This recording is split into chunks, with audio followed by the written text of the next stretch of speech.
Barda photo विया आहिनि। ॻोठ नओं आबाद में पोहरियत भगवान दास भील जा बारड़ा गैस्ट्रो सबब फोती विया। फोतियुनि में 1 साल जी चांदनी ऐं 3 वरियनि जो सागर कुमार शामिल आहिनि।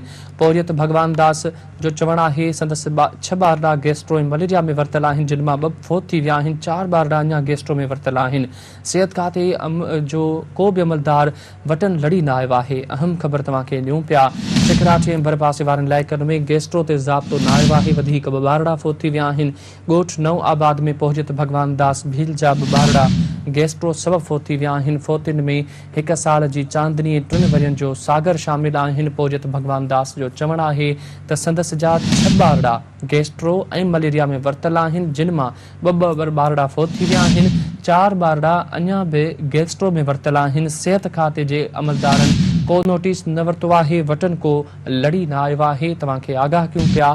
अहम ख़बर आहे, अफ़सोसनाक ख़बर बाबति तव्हांखे आगाह कयूं पिया। चिकराची ऐं भर पासे वारनि इलाइक़नि में गैस्ट्रो ते ज़ाब्तो न आयो आहे। वधीक 2 बारड़ा फोत थी विया आहिनि। ॻोठ नओं आबाद में पोहरियत भगवान दास भील जा 2 बारड़ा गैस्ट्रो सबब फोत थी विया आहिनि।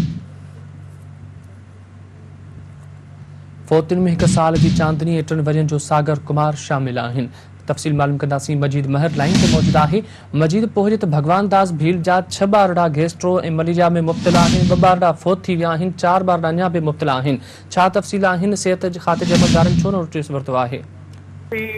बरसात खां पोइ जेको गैस्ट्रो मलेरिया ई जेकी बीमारियूं वधण लॻियूं आहिनि, ही जेका ॻोठ नओं आबाद में पोहरियत भगवान दास भील आहे, जंहिंजा 4 बारड़ा जेके आहिनि गैस्ट्रो में मुब्तला हुया, जंहिंमां 1 वेरनि जी धीअ चांदनी ऐं 3 वेरनि जो पुटु जेको सागर कुमार, उहो गैस्ट्रो विझी फौत थी वियो आहे।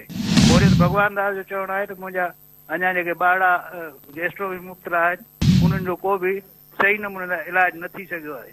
ऐं जेका हिते सिहत मर्कज़ आहे, उन में बि का अहिड़ी सहूलियत न आहे। जी ठीकु आहे मजीद, महिरबानी तफ़सील ॼाणण लाइ।